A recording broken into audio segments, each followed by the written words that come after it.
Okay, before we start, can I ask you like a 90s question? Sure. Were you like a Nirvana fan? Yeah, I was young. I was in grade school. Do you remember Kurt Cobain being found? Yes. Dead? Oh, absolutely. I remember that footage they had all like of the outside the greenhouse. I'm getting chills thinking about it. I remember watching it. Did you ever go to a Nirvana concert? I never went to a Nirvana concert. Do you have any memories of like just headbanging and like mosh pits with your friends? No, I wore flannel. I had Jankos. What are Jankos? Jankos are the big wide leg jeans. I had like Airwalk sneakers. You don't get any of these. Did you see my gay eyes just go totally blank? Yeah. Yep, I'll show you. I don't have a picture of me, but do you remember like the Delia's catalog? No? Okay, whatever. I was just like at home pegging my pants and listening to the Indigo Girls.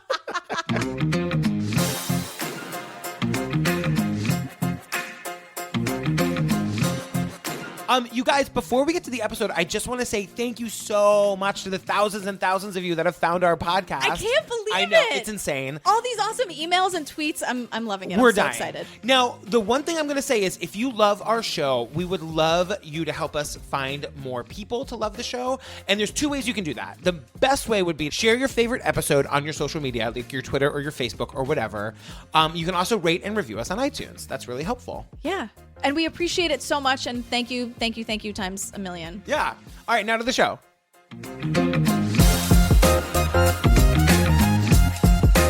Hi, Jillian Pensavalle. Hey, Patrick Hines. How are you? I'm great. It is sweltering hot today. I know. It's super hot. Oh, man. Speaking of hot, Kurt Cobain was easy on the eyes. His blue eyes are gorgeous. What on earth are we talking about today? We're talking about Kurt and Courtney. This movie really is insane. The thing about it, for people who don't know, this movie was directed by Nick Broomfield, who's also really well known for the Eileen Wuornos documentary. Maybe there's more than one. There's something about watching a Nick Broomfield documentary that is at once like you can't. It's like reading the National Enquirer and you can't tear yourself away. But as soon as it's done, you need a shower. You have to tell your friends you were watching PBS, and you instantly have to turn on NPR. Yeah, and also like while you're on Reddit searching for things that he was talking about. It's so slimy. Like it's very. I forgot how like slimy it feels to watch a Nick Bloomfield. Nick, if you're listening, no offense, come on the podcast. So we can talk about it. Can I read my paragraph? You can always. You never have to ask me. I know, but it's a good place to stick in the music. Okay, perfect. That's fair. That is fair. Really, there's not a lot to really prime the listeners for this documentary. The one thing I want people to know is sort of the circumstances of his death and like how they found his body. So I just wrote this up real quick. So on April 2nd, 1994, Kurt Cobain climbed over the wall of the Exodus Rehab Center in LA and flew back to Seattle. 5 days later, on April 8th, 1992, his body would be found in the Seattle mansion he shared with his wife, Courtney Love, having been there undiscovered for 4 days. He was found with a shotgun laying across his body, and there was a visible head wound from the gunshot. He also had a shit ton of heroin and Valium in his bloodstream, and there was a suicide note discovered next to the body. Which we have to talk about. It's crazy. It's crazy town. Was it a suicide note? Well, we'll get there. We'll get there. So for me and Jillian, this movie is kind of broken into three segments, right? Because it's kind of a long movie, and it's only an hour and a half. But he packs so much into it, and right when you think he's going one direction, we shift. Right. So we're going to break it down like this. We're going to talk about the characters that we meet in the beginning. They are the ones that sort of provide the background on like who Kurt and Courtney were. Then we're going to talk about the suicide and the conspiracy theory around it, and then we're going to end with what I like to call tracking down Courtney Love. I mean, what a there is no more terrifying human on earth. I mean, the fear in those people's eyes when they're like, I'm scared of Courtney. Like, what's going to happen after this documentary airs? And also, where are those people? I hope they're okay. And because we can't use any Nirvana music, because she wouldn't let any Nirvana music in the documentary, because she had her claws in that. She was watching this documentary being made like a hawk, which is funny because then you couldn't find her. But it's like, she's like omnipresent because they were getting calls from MTV. But so because of that, I was listening to Nirvana all morning. Like we said, the first part of this movie is just sort of like meeting the people that were like knew him when, Yeah. And the first person we meet is Aunt Mary, who I literally wrote this down. Number one, why does she have like a NASA level recording studio like in her living room? Like From 1982. 1982. And number 2, she has the best 90s style Indigo Girls haircut I've ever seen in my life. It all comes back to the Indigo Girls. It really does. Aunt Mary. Aunt Mary. Well, she has all these recordings. She is maybe the one who got Kurt into this music scene and just being recorded. So, of course, Nick starts with the heartstrings, these like old childhood. I mean, he's a toddler and it's recordings of Kurt Cobain. It's devastating to hear them. They are, I mean, I'm getting chills thinking about it. It's so sad and it's like, oh, Nick, you bastard. But you've like never heard a happier sounding 2-year-old.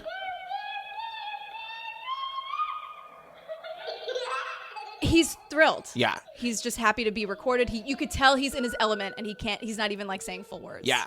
And she, meanwhile, like, what's her name? Aunt Mary has like the cross tapestry like right over her left shoulder. Yeah. Lest sure we forget does. that she's like. Can't forget it. No.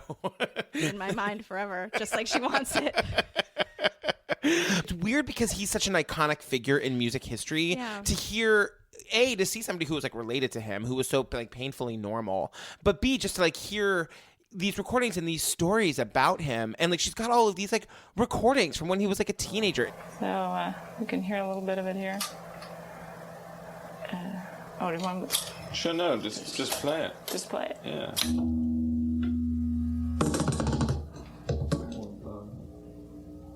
Courtney Love has threatened legal action, so I removed the song.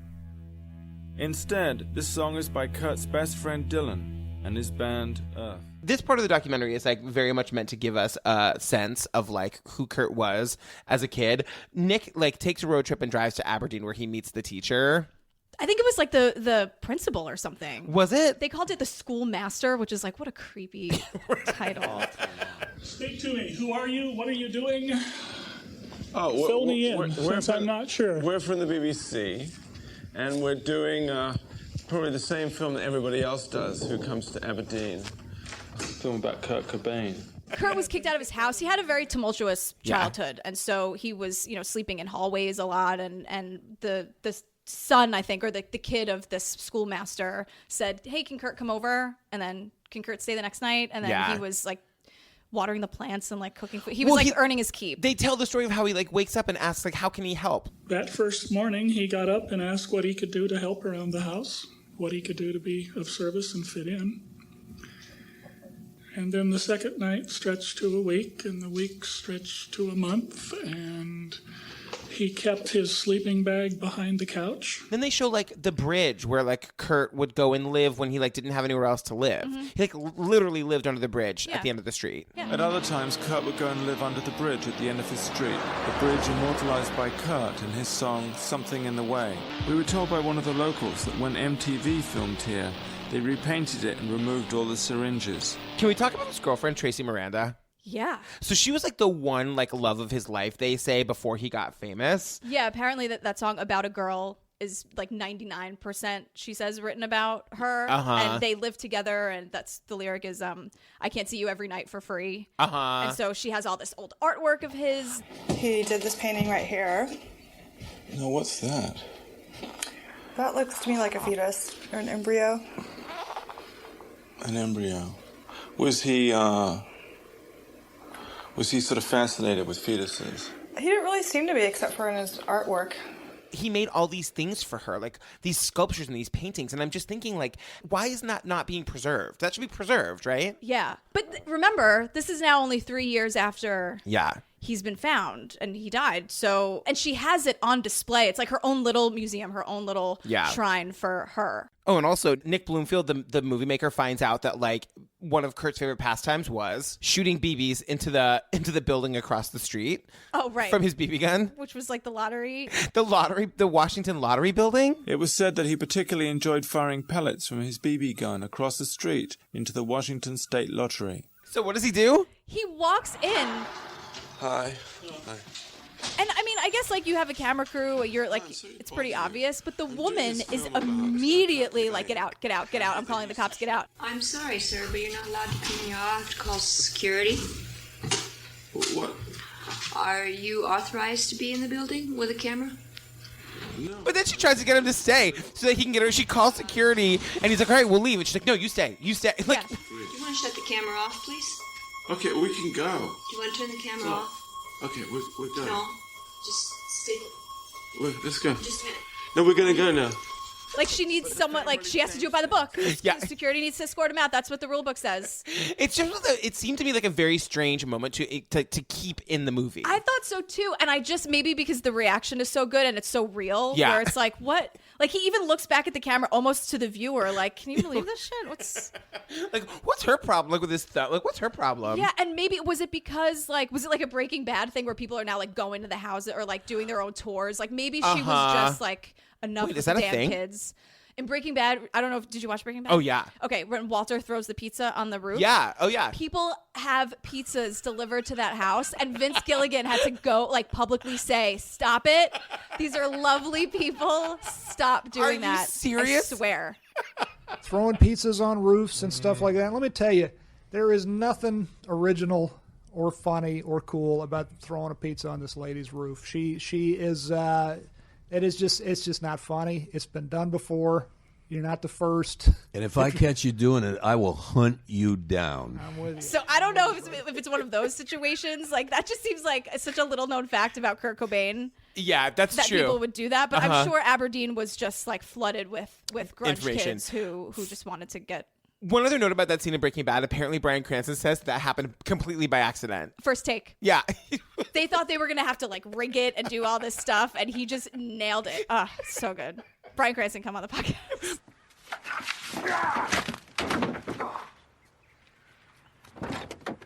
Then we meet Amy. Amy and her imaginary box of photos.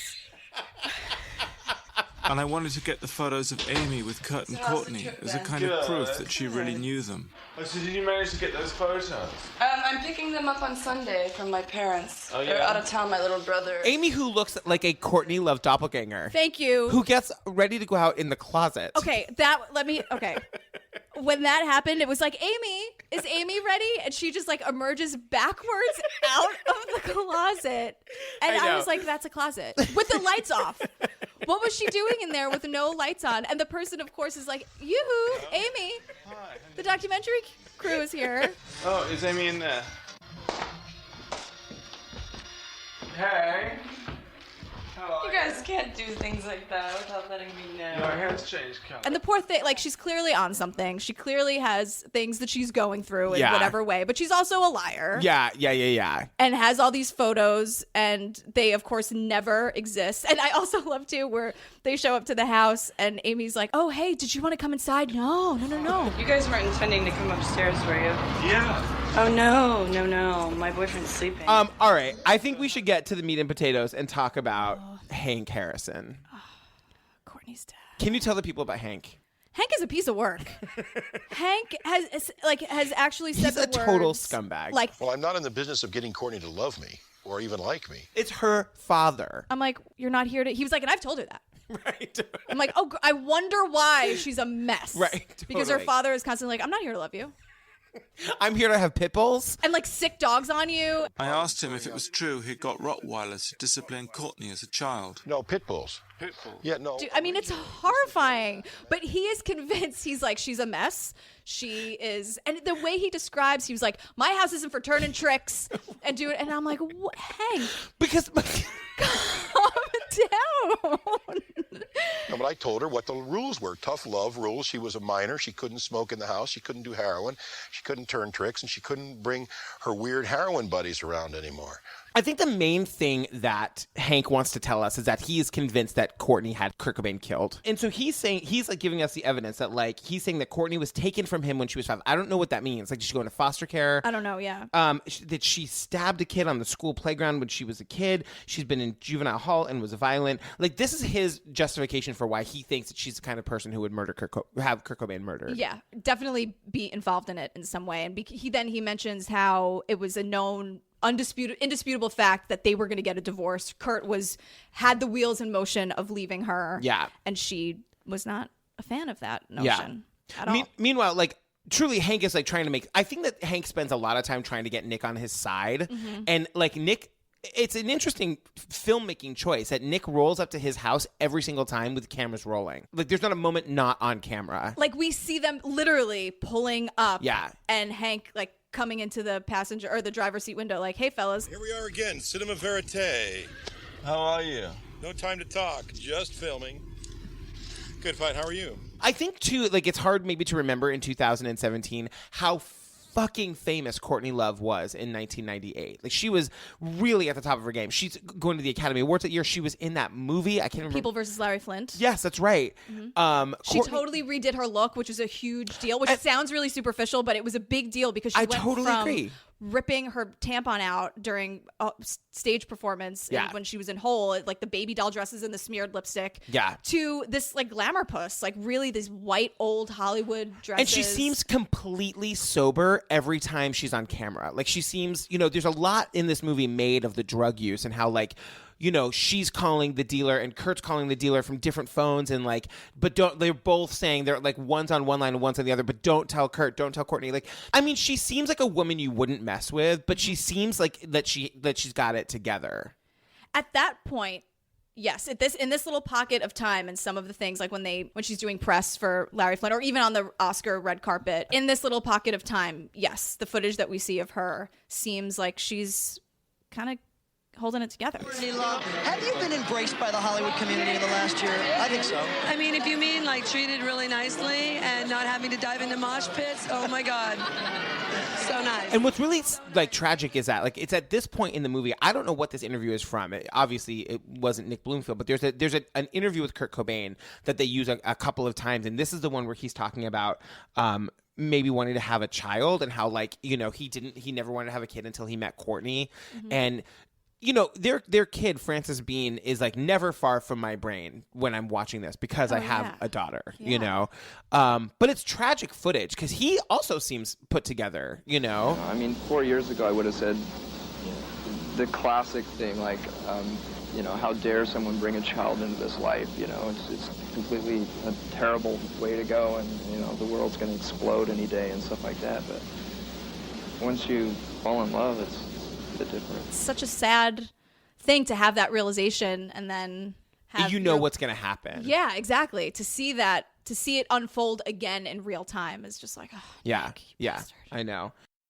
Okay, the one last person we really need to talk about before we move on to the conspiracy theory is her Portland friend, Roz Resbeck. Her ex-boyfriend. Who is not over it, let me tell you.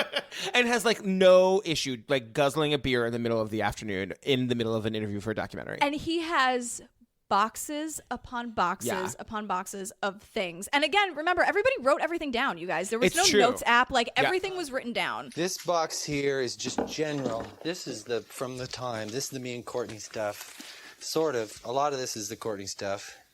Oh, she might want this back. Property of Courtney. He's like, oh, she was so ambitious and she was so this. Look at this. She has a list of how Courtney's going to make it. And I'm like, what's so wrong with that? Do you want to know what was on her list? I sure do. Gig locally tons. Stop working at jobs. Be financed. Get a deal using the new connections and the old ones. Movie comes out. Tour with Furs or REM. Become friends with Michael Stipe. And what does she do? She goes out and does it. I mean, you got to give her credit for that. Guess what Courtney Love fucking did? Every last thing on that list. Yeah. And there's a moment where her father talks about how she has ambition and how she must be psychotic if she's as ambitious as she is, because there's, you have to have that level of psychotic ambition to make it. And he's using that as like evidence that then she must have been able to have Kurt Cobain killed. Right. And it's so insane. And is he only saying that because she's a woman and we don't like to let women have ambition? That somebody like Courtney Love, who frankly, he messed up. He's responsible for all of the things that she had to overcome. And then she did it and became a megastar. Yeah. And, I think it's a lot of people who don't understand the creative business, because you and I can understand that list where it's like not working a 9-to-5 day job, not doing this. And you have to have goals like that. So this guy, Roz Resbeck, apparently was like a big star in Portland. And the whole thing is that Courtney was trying to make him famous. And I honestly think that he is mostly happy for her and happy for his association with her. You don't think that? I don't think that at all. He compares her to Charles Manson. I don't understand how that's about that. Like, I don't get it. And a kinder, gentler Charlie Manson is still fucking Charlie Manson. So don't fuck with me, Courtney. I don't care if you are Jesus and your lawyers are the 12 disciples. She was trying to turn him into, she would like dress him up as different rock stars and Yeah. or in that style and try to get him to just be that. But I want to be like, Roz, guess what didn't happen to you? Like, you didn't take your own life with a shotgun. Like, here you are with your house and your family and your cute little, like, everything's fine. And I think that he knows that. I wrote, at first I was like, this guy's crazy. And then I wrote, like, all in caps and bold. I was like, I love this guy. I think he's cool and weird. Yeah. And, like, he's got boxes full of crazy shit in the basement. Yeah. You know? But I think he even says that. He's like, I would have ended up like Kurt. Yeah. And he said, you know, she should win an Oscar. It's all fake. It's all nonsense. And he just really has it out for her. Like, he describes she would find your kink and then expound on it. Yeah. Is what he says. And that's kind of like, wow, that's there's ambition and then there's total full-on manipulation. Yeah, totally. You gotta love Courtney. No, you don't. All right, let's talk about the conspiracy theory. All right, so even at the top of my notes, it says, enter the Courtney conspiracy theory. Because now Tom Grant, P.I. Oh my God, is who's on gone the scene. bankrupt, by the way? Has he really? He's bankrupt. He's been he's bankrupt floating this theory that Courtney had Kurt Cobain killed. It's all he talks. I mean, it's his website. Is like, Did you spend some time on the site? Of course I did. I spent some time on the site too. There are sound file. Well, I wrote this. I texted this to you that the website looks like it was made by an Atari. Like, it is literally like Space Jam level 1989 style website. It's called CobainCase.com. Right, totally. It has Kurt's name in the. It's not like Tom Grant PI.net. Like, even that would be more acceptable. You have to get on your Netscape Navigator to get there, guys. And use like web crawler, like super old school. I think Courtney used Kurt from the beginning. I think she married him for the sole purpose of furthering her career and obtaining some wealth. And I think that there was a plan that was formulated quite a while back about how this was going to end up someday.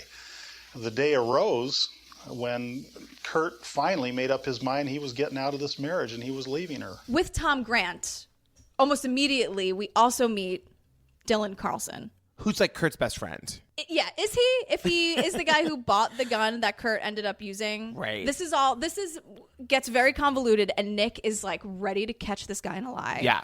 So it turns out that Tom Grant and Dylan Carlson searched their Seattle home for Kurt the day before he was found. So basically, Courtney like gives the PI the keys, and he's like, "Go to Seattle, call Dylan. He's our friend. He'll take you into the house, see if you can find him." Yeah, friend/dealer. You can just open the door for me. Another really heartbreaking thing is that there's audio of them searching the house. Yeah. And when they're calling his name, yeah, and it's nothing, and we know that he's there. Yeah.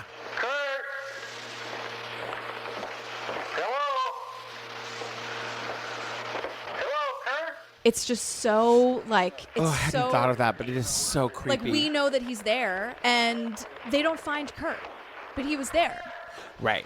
So what you're saying is that his dead body was there. Was there up in the greenhouse. So the greenhouse is like a room above the garage, which is connected to the house, but they just didn't search it. Yeah, and people are saying, Tom Grant and Nick, that Dylan was sort of like, oh, you want to go in the greenhouse? That's weird. Nothing to see there, buddy. Like, let's just stay down here. And like, Tom Grant is the worst PI if he's like, oh, I'll believe you, heroin dealer. But you do hear him on the tape saying, like, I'm going to follow you because you know where everything is. He does say that on the tape.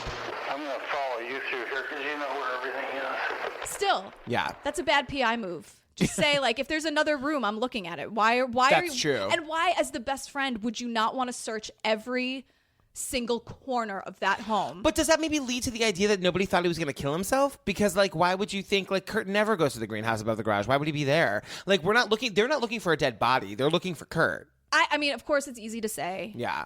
I think I would look everywhere. Even when I look for the remote, you know where I look? In the freaking refrigerator. Have you thought about being a PI? No, but I think I'd be really good at it. I also like love Columbo, as you know, so I watch like way too many Columbo You episodes. and Frederick Bourdain. Love Columbo. It's Peter. How do you not? I know, it's true. The one thing that I wanted to point out, some of the things that he points out on his website are useful. Like, he says the guns had no fingerprints on them, as though they had been wiped. Right. That's interesting. Another thing that he says is that the suicide note, which anybody can find on the internet now, but the suicide note, the idea behind the suicide note is that it wasn't a suicide note, that Kurt had written a note to his fans to say why he was leaving the business. So it's a long letter, and it is very obviously a farewell of some kind. it's a goodbye letter. It's saying why the business has destroyed him, why he's unhappy, why it's not what he wanted, all this stuff. So it's a goodbye to the band, his fans, the music industry, Seattle. He's leaving Seattle.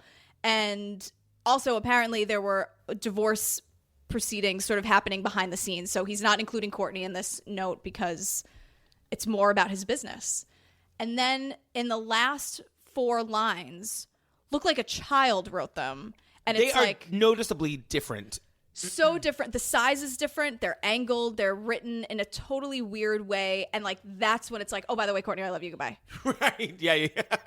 And you're like, oh, okay. And says something about Frances Bean. Yeah. And Tom Grant's theory is that Courtney had somebody write it in to make it look like a suicide note. Write the last 4 lines in to make it look like a suicide note. and they did a terrible job. Yeah. It's so obvious that someone else wrote those. I mean, it's crazy. Yeah. Wait, so do you think that somebody else wrote those last 4 lines? Yeah. I think someone else was there. Someone had to be there, wipe off the prints. That is weird. Someone wiped off those prints. It's just like, why would somebody do that? That is so insane. Kurt was worth millions of dollars. If there's a divorce in the works, Courtney's going to get half of everything at best. If he ends up committing suicide, Courtney ends up with everything. And she only knew him for a little over 2 years at the time. So here's a woman that came into this man's life and in less than a 3-year period owned everything that he had accumulated through his own talents. Hey, you guys, it's Patrick breaking in from the editing studio. So, in case you hadn't noticed, this movie's a little all over the place. And at this point especially, the documentary takes a sharp left turn, and we just want to make sure that you're able to follow. So, at this point, Nick gets bored with the conspiracy theory stuff and basically drops the whole "did Courtney have him killed" thing. I no longer believed in the conspiracy theories. Though you will meet one more person on that front that Nick, just can't help himself from going to interview. Anyway, the movie at this point just becomes about Nick and his team trying to track down Courtney Love. Courtney, around this time, had been harassing both verbally and physically journalists that had been writing about her. I will never fucking forgive you. As a matter of fact, I will haunt you two fucking cunts for the rest of your goddamn life. There's even tape of Kurt doing it sometime before his death. This is Kurt Cobain. If anything comes out in this book that hurts my wife, I'll fucking hurt you. And Nick isn't having it, especially when he finds out that Courtney's being honored by the ACLU for being a defender of free speech. Yes, it's all nuts. Oh, and yes, I'm now aware that Nick's last name is Broomfield, not Bloomfield. And yes, I cringe and hate myself a little bit more every time I hear myself saying it wrong. Okay, back to it. So now the hunt is on for Courtney, right? Right. So Nick enlists the help. Hang on, I have to find their names. The Stalkerazzi, Alan and Jack. Yep. One of whom has no problem being on camera. The other one feels differently. Here's what I loved about that so much. There's one of them who's like, so we live under the LAX flight path. You see a plane flying overhead. It's like super loud. And he's like, super normal looking guy, just very open book about what he does. You want to find Courtney Love, and she is in a lockout with her band at a rehearsal facility in Hollywood for the next several weeks, preparing for Hull's upcoming tour. And then they pan, which is brilliant filmmaking. They pan over to this guy wearing... Who's his partner sitting next to him on the couch. Right. His business partner, not life partner, guys. Calm down. Yeah. It's not that gay. And if it was, great. Right, totally. Wearing a half ski mask, one of those foamy ski masks, glasses, and a hat. But he has long hair. It's a wig. It's clearly a wig. It's a wig under the hat. The hat wasn't enough, girl. He needed a wig. God. And sunglasses. And they pan over, and then they don't introduce him, and he's just like, yeah, exactly. And he just starts talking. But he doesn't disguise his voice either. It's like, oh my God. We'll have to be out there probably with a smaller camera than the one you have here, just in case something does happen, we can whisk it away. But they call themselves Stalkerazzis. The worst. In my part of the description, I wrote in all caps, one of them is in full disguise like a gay guy on a 1980s talk show. Oh my God, that's perfect. That's perfect. And they're totally cool, and they're like, yeah, we're super grimy. Yeah, I need the money. Whatever. It's like, you guys you're such bottom feeders. I just can't understand. Like, I would love the conversation. I would love to be a fly on the wall in the conversation of like, Nick is coming over. Right. One of them is like, cool, I'm ready. And the other is like, hold on, I just need to get my like face mask. Like, what was that conversation of who decided what they were comfortable with? But like, what do you think was behind the face mask? Some like nondescript, like nobody cares, dude. But like, why do you think that he was trying to hide his face? Because they direct us to El Duce. Oh. He's terrified of Courtney Love. Right, of course. It all comes back to that. It's true. And So the other guy the reason that Nick is even there is because they're like, oh, we know where Courtney's recording with her band, Hole. They're going on a tour. They were recording Celebrity Skin, by the way. This was like 98. It was during her transformation, and Hole it was Celebrity Skin, and they did that song Malibu, and it was like the polar opposite of Live Through This. It was the polar opposite of Live Through This. It was just like her trying to be like 1998, like her like updated adult grunge rock. Like, take me seriously. Oh my God. I didn't kill my husband. Like let me talk about Malibu and whatever the other song is. The whole point is that like these like stalkerazzis are going to get Nick to Courtney. Nick just wants to ask her one question, like, why are you intimidating journalists? This is no longer about did you kill Kurt Cobain. This is like, why are you intimidating? And you hear, we won't get into it because you just have to watch the movie. But like, if I hear one more story of like Courtney Love throwing beer in some girl's face and then dragging her across a dance floor, by her hair, and then she was like, I got the hell out of Dodge. She moved out of Seattle right quick. And there's all this like audio of her screaming and threatening people. I mean, it's real. We're not speculating. Courtney Love legit threatened to kill many journalists. Right now, Courtney is listening to this. She's on her 4th cigarette. She's just like nodding her head. She's like, yeah. Like, we haven't said anything wrong.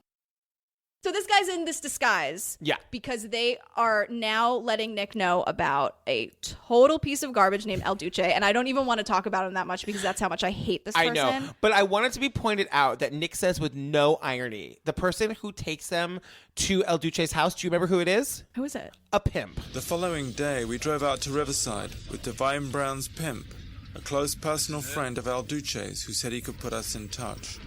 Oh, right, the pimp. How did I forget the pimp? I wrote it like all in caps in my notes. And I'm like, wait, who's what? Like that, you keep in the lottery moment of the woman kicking you out of the lottery place where it doesn't go anywhere, but like you don't explain who this pimp is and how you're here. And so El Duce is like apparently the guy that like that Courtney tried to pay $50,000 to kill Kurt. So, but you did some deal with Courtney, right? Yeah. She offered me $50,000 to whack Kurt Cobain. Yeah, I was telling you this. She what? $50,000 to whack Kurt Cobain. He turned it down, which he regrets. When she offered me money, God dang, I wish I would have taken it, man. But First of all, she said, make it look like a suicide. Also, here's why I hate this person. He is just a total piece of garbage. He's one of those people who like just wants to offend for the sake of offending. He calls his music rape rock. Which is just like, it's almost like we shouldn't even give it any credit. Exactly. Yeah. So I hate him. He also gets Are we his. recording? Is it the record? Let the record show I hate this person. 3 days later, El Duce gets hammered and wanders onto train tracks and is killed. That's the end of El Duce. Bye. So then we go back to the stalkerazzi to get Courtney. They're like rehearsing how they're going to do it. It's so my weird. God. They're It's practicing. so Like weird. one of them comes out of the bathroom while the other one's holding a camera. Yeah. Courtney, hey. What, you motherfucker? Courtney, all I want to... Just like that. Be ready, because she's going to fucking try to grab that camera. The first thing she's going to see is that camera. At this point, you cannot take this movie seriously for one more second. It's just wandered so far off the rails. And like that just goes nowhere except for the fact that like it sort of culminates in... Again, I have to reiterate, at this point, Nick Broomfield is just trying to get to the bottom of like why Courtney is like bothering journalists and threatening journalists, and especially because she's being honored by the ACLU. Take it away. Specifically defending First Amendment rights. Yeah, exactly. That's what the dinner is. Yeah. And she goes up she's being honored. Yeah, she makes this speech. It's like before she makes the speech, there's like they get into like the press area. And the stalkerazzi guys are on the press line, and this is their chance to ask. Like, they literally, the plan is to be like, "Did you kill your husband?" Right. And like shove the microphone in her face. And she's like wandering out. So the other thing too, the tension every time Courtney Love is on screen is absolutely terrifying. Yes, it is. So take it from here. So she's on the line. And they're like, oh, hey, so we heard, are you doing like a Mamas and the Papas cover? I heard you talking about Sun. And you could see it in her face, that fear. No, love her or hate her or whatever. It's still very creepy to know that someone was actually stalking you and listening in on your recording So, session. yeah, what they're saying to her is like, we overheard your session. A little of your rehearsal at SIR. It sounded really good. How did you catch my rehearsal at SIR? Listening in. What were you doing there? You're not doing some supposed to other do that. But you can see that immediate, that split second on her face, like, oh my, like this, okay, this is something I need to handle. Was it with, did it have like a lyric about sun or something? Because we're doing this whole California record, so it's Malibu is something. She's like, oh no, we're talking about Sun. It's for the song Malibu. And he's like, okay, great, no more questions. And Nick is like, what? You had one job, you idiot. Al's nerve had obviously failed him too. I just, was so overwhelmed by it. Killing Kurt. I think you didn't want a big chance, wasn't it? You had one thing to ask her, and all she did was talk about her new single. So she won. Yeah. All she wanted to do was talk about her music. Yep. So then Nick takes his opportunity before going in. She's like coming out of the bathroom and she's like, Courtney, and she's legit about to pass, not talk to him. But then he's like, Courtney, what does the ACLU mean to you? She comes over, clearly, she barely knows what the ACLU is. Oh, she has no idea. Courtney, no offense, girl. I love you. Call me. But like, I'm just saying, don't be mad. I just, maybe you did know and you just, I don't know. Whatever, it's fine. No, I'm sorry. You're great. I'm sorry. You totally know what the ACLU is. But like, she like didn't know, and she's like, Oh, it's a lot like my parents. Very liberal. It's very good that it's. They're really liberal, and I was raised by hippies, and I'm like, we all know that you were raised in a like, we all know that you like that you're a dirt person. Yeah, like we all know that everything. But like Nick is kind of like saying to her, like, and then he asked her like, why are you not letting journalists talk? Like, and she, like you were saying, like she's like, obviously this is something she has to handle, but she's like, you know what? Like they're using their First Amendment right. I'm using my, like, it's not against the law for me to call and threaten them. Whatever. Right. Like, bye. She thinks she has every right in the world. Have I threatened them? Yeah. Well, because it's my right to do it. It's not against the law, but it doesn't mean I'm going to take them to court unless they lie. Don't lie. And then she goes on this, like her acceptance speech or whatever it is, this honoring thing, and she was like, good journalists, bad journalists, doesn't matter.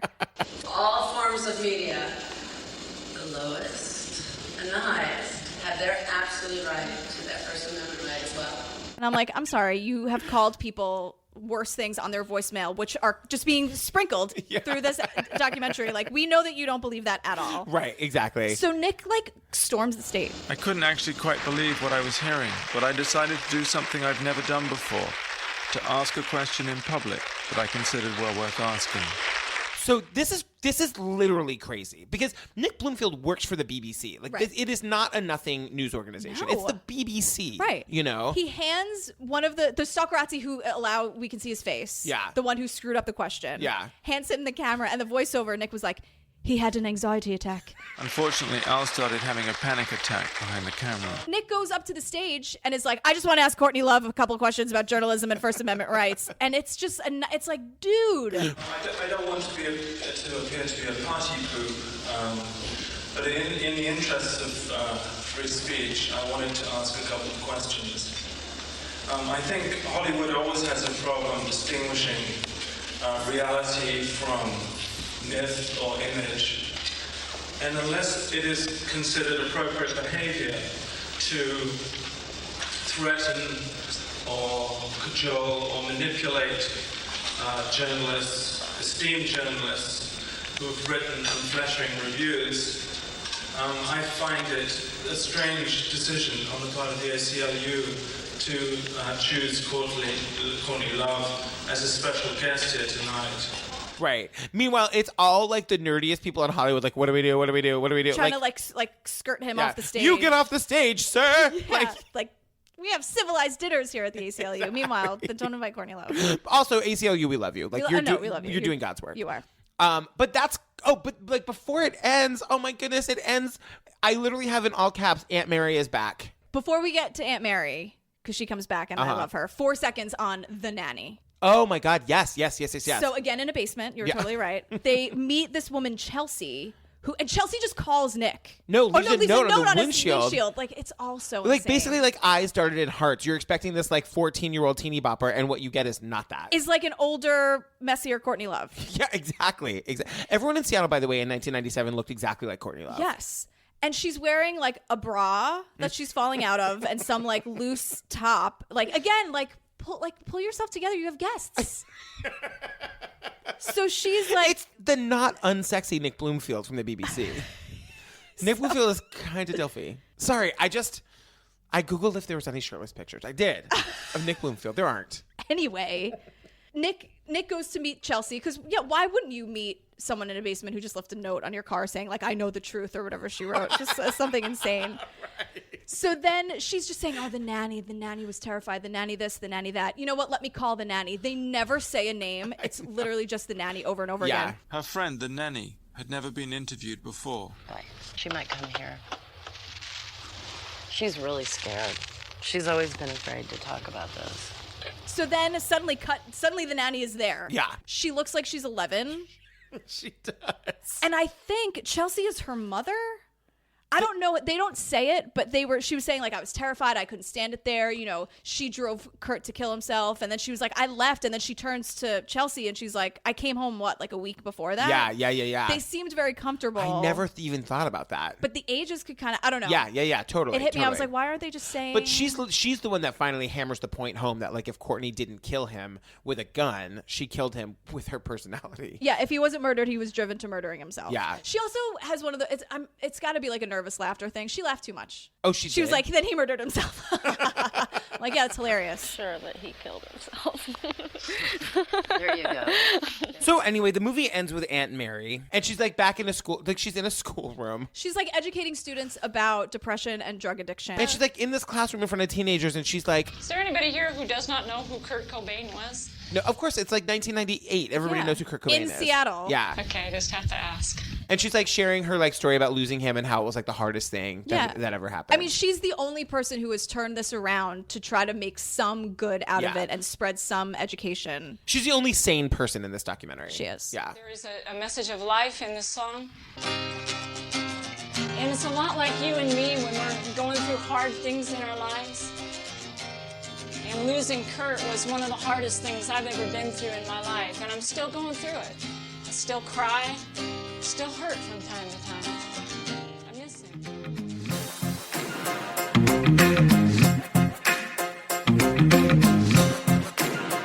I want to say that Courtney's kind of like somebody I feel like I could hang with. As long as she didn't kill her husband. Or like have any part of it. I think what I'm trying to say is that I could handle her. I feel like I could handle her. Really? I think you'd be exhausted. I think it would be like a 6-day bender and you'd be like, Courtney, I have a child. I have to go home. I have a husband and a child. Drink some water. I gotta go. I just gotta go. I can't.